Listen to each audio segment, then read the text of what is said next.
6월 3일 새벽 기도회에 오신 여러분을 환영하고 축복합니다. 오늘 우리가 함께 살펴볼 하나님의 말씀은 고린도전서 14장 26절에서 40절까지의 말씀입니다. 제가 읽어드리도록 하겠습니다.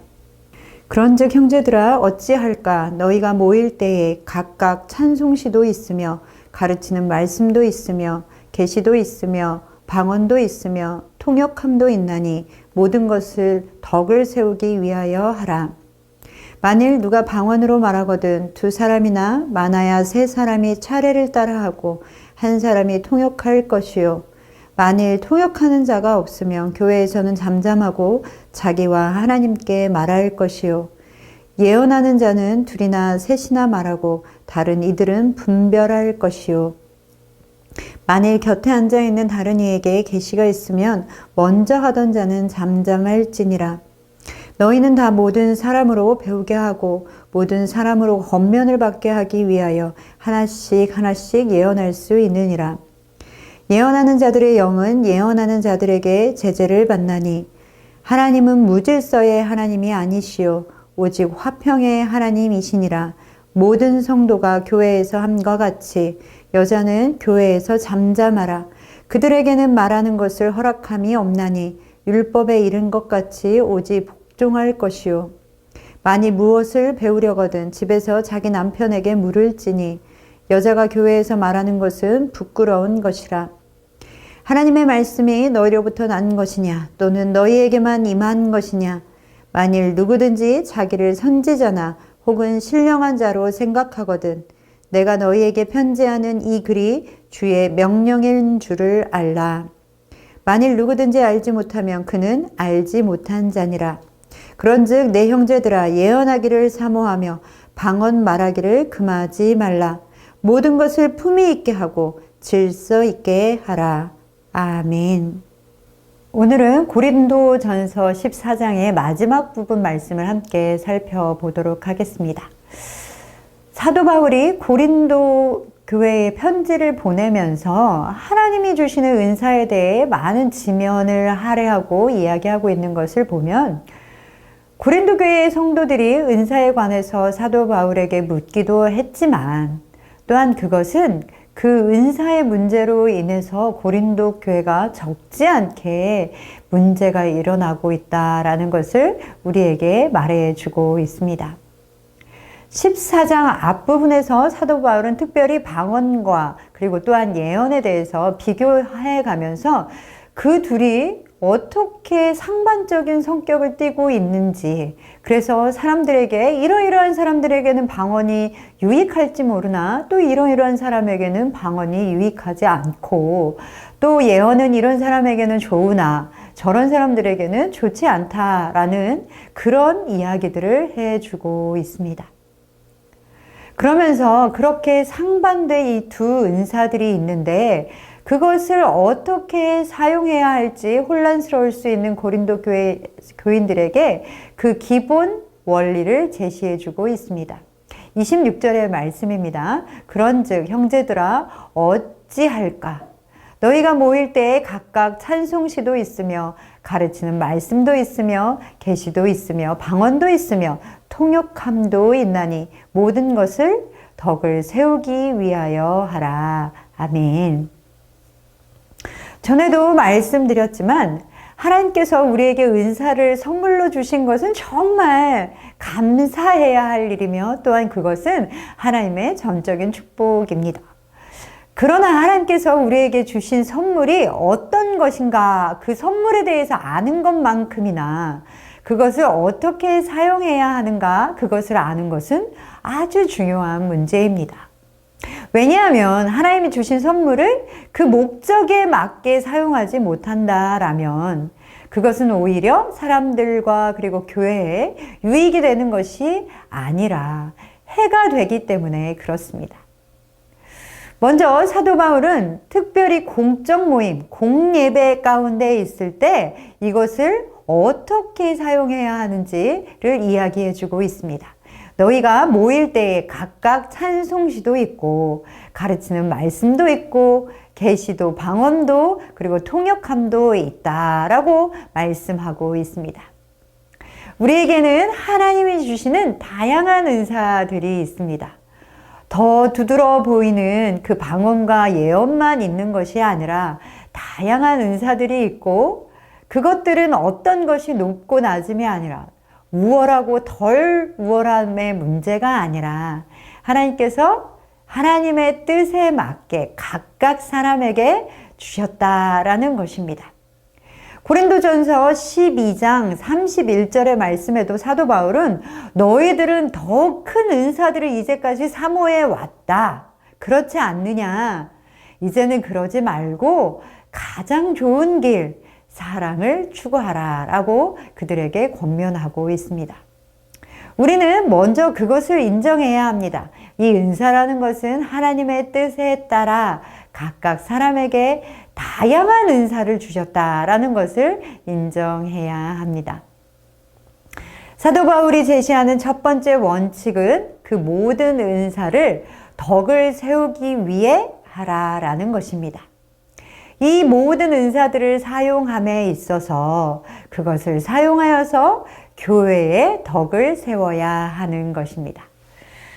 은사는 개인에게 주신 것이지만 그것이 개인의 유익이 아니라 교회 전체의 유익을 끼쳐야 하고 교회를 튼튼하게 세워가야 하는 것입니다. 그렇게 하기 위해서 기본 원리를 제시하고, 그리고 방언과 예언이 교회 안에서 어떻게 사용되어져야 하는지 구체적인 지침도 말씀해주고 있습니다. 27절 말씀에 보면 공예배 때에는 방언을 말할 때 두 가지를 지키라고 말하고 있습니다. 먼저는 차례를 지켜서 말해야 합니다. 공예배 때에 2사람 정도나 아니면 많아야 3사람 정도가 방언을 말하도록 하고, 그런데 그때는 차례를 지켜서 말하도록 해라라고 권면하고 있습니다. 그리고 두 번째는 통역을 두어서 새로운 신자든지 아니면 믿지 못하는 사람들에게도 그 사람들이 이해할 수 있게 하고 그들에게 유익을 끼쳐야 하는 것입니다. 28절에는 만약 통역할 사람이 없으면 방언은 교회 공예배에서는 말하지 말고 금하라라고 말하고 있습니다. 이때에는 공적으로 방언을 말하는 것이 아니라 개인적으로 하나님께 말하면 되는 것입니다. 하나님과 자신 사이의 깊은 기도로 하나님과의 교제의 시간을 보내시면 되는 것입니다. 이것은 방언이 유익하지 않다, 방언의 은사를 인정하지 않는다라는 것이 아닙니다. 그리고 예언도 마찬가지입니다. 29절에 2사람이나 3사람 정도만 말하라 라고 권면하면서 어떤 사람이 예언하고 있는데 다른 사람에게 계시가 있으면 그 사람에게 말할 기회를 내어주고, 그리고 질서를 지키라 라고 말씀하고 있습니다. 왜냐하면 그렇게 할 때 교회 안에 있는 모두가 서로에게 배울 수 있게 되기 때문에 그렇습니다. 그리고 예언할 때는 무엇보다 중요한 것은 그 예언이 하나님으로부터 온 것인지, 그리고 하나님의 말씀에 맞는 것인지 분별하여서 교회 전체에 유익을 끼쳐야 합니다. 만약에 그렇지 않으면 교회가 혼란에 빠지게 되기 때문에 그렇습니다. 사랑하는 성도 여러분, 하나님은 무질서의 하나님이 아니시며 오직 화평의 하나님이십니다.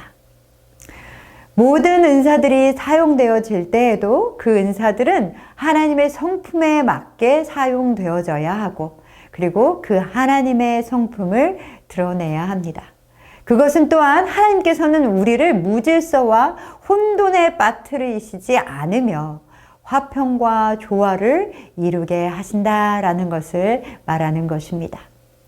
그러면서 사도 바울은 34절에 여자들은 교회에서 잠잠하라 라고 말씀하고 있습니다. 이것은 남자의 지위가 여자의 지위보다 높으니까 여자들은 교회 안에서 아무 말도 하지 말고 입을 다물어라 라고 말하고 있는 것이 아닙니다. 사랑하는 성도 여러분, 하나님께서는 질서의 하나님이시고 화평의 하나님이시며 공예배 때에 질서를 따르라 라고 말씀하셨습니다. 만약에 한번 생각해 보십시오. 만약에 공예배 시간에 어떤 사람이 예언을 한다면 그때는 다른 사람은 모두 귀 기울여서 그 말씀을 들어야 합니다. 그런데 고린도 교회 안에서는 자신의 남편이 예언을 할 때나 이럴 때 남편에게 직접 집에서 물어보고 얘기해도 될 만한 그런 이야기들이나 질문을 던지면서 예배를 혼란스럽게 만드는 여인들이 있었습니다. 이것은 여인들이든 남자들이든 동일하게 해당되는 문제입니다. 누구든지 공예배 시간을 이용해서 자기가 하고 싶은 말을 하려고 해서는 안 되는 것입니다. 그것은 부끄러운 일입니다.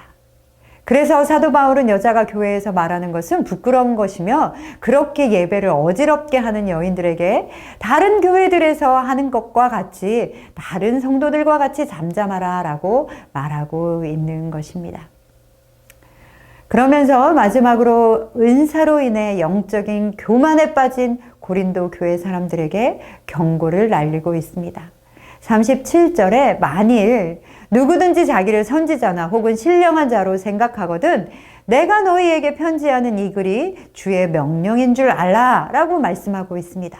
그리고 38절에는 만일 누구든지 알지 못하면 그는 알지 못한 자니라 라고 말씀하고 있습니다.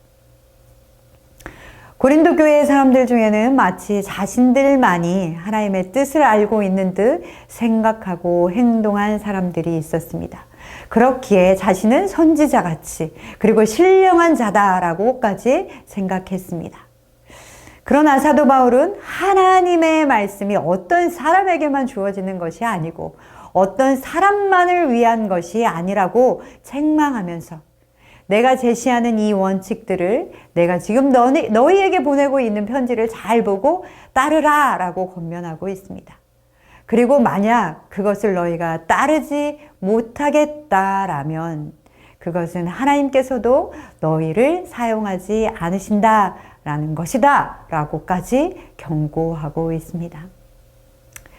은사들을 사용함에 있어서 품위 있고 질서 있게 하지 않는다면 그것은 하나님의 뜻에 어긋나는 것입니다. 사랑하는 성도 여러분, 성령의 은사를 사모하시되 성령의 은사를 받는 것만 중요한 것이 아니다라는 것을 기억하십시오. 더 큰 은사를 사모하는 것이 중요한 것이 아닙니다. 하나님께서 우리에게 주시는 은사를 교회의 덕을 세우는 것에 사용하는 것이 중요한 것입니다. 하나님의 성품과 하나님의 뜻에 맞추어 사용해야 합니다.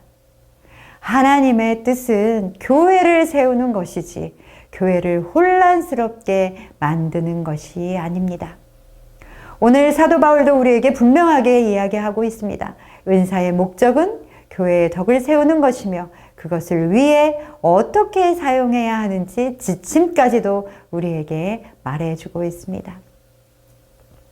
하나님이 주시는 은사에 영적인 교만을 가지는 것이 아니라 하나님의 말씀에 따라 품위 있게 그리고 질서를 따라 사용함으로 교회의 덕을 세워 나가시는 여러분 되시기를 소망합니다. 우리에게 주시는 은사를 사용하십시오. 그리고 그것을 사용함으로 교회의 덕을 세우시는 여러분 되시기를 소망합니다.